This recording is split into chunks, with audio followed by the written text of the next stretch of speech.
ఆంధ్రప్రదేశ్లో భారతీయ జనతా పార్టీ తరఫున పోటీ చేసే అభ్యర్థుల జాబితాపై ఎటూ తేల్చకుండానే ముగిసింది బీజేపీ హైకమాండ్ కోర్ గ్రూప్ సమావేశం.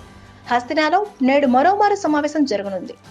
ఈ తరుణంలో టీడీపీ అధ్యక్షుడు చంద్రబాబు నాయుడు ఓ ప్రైవేట్ కార్యక్రమంలో పాల్గొనేందుకు ఢిల్లీ వెళ్తుండడం ప్రాధాన్యత సంతరించుకుంది.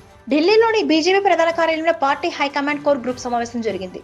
సమావేశానికి ఏపీ బీజేపీ చీఫ్ పురంధేశ్వరి, మాజీ చీఫ్ సోము వీర్రాజు హాజరై ఏపీలో బీజేపీ తరపున 175 అసెంబ్లీ, 25 లోక్సభ నియోజకవర్గాల పోటీ చేసే అభ్యర్థుల జాబితాపై చర్చించారు.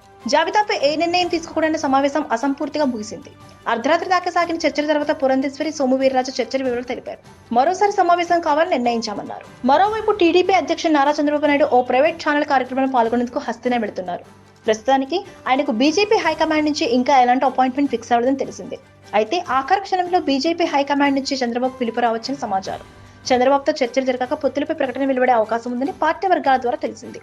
అదే సమయంలో అభ్యర్థుల జాబితాపైన ఓ స్పష్టత వచ్చే అవకాశం ఉంది. చంద్రబాబు బుధవారం ఉండవల్లి నివాసంలో జనసేన అధ్యక్షుడు పవన్ కళ్యాణ్తో చర్చలు జరిపారు. గంటన్నర పాటు సాగిన సమావేశంలో పొత్తుల అంశంతో పాటు త్వరలో ప్రకటించబోయే అభ్యర్థుల జాబితాపై చర్చించినట్లు తెలిసింది. Please subscribe Pragna Media. Please like, share, subscribe to Pragna Media. Pragna Media, please do like, share and subscribe. Please subscribe to Pragna Media. Please like, share and comment if you like the video. Pragna Media.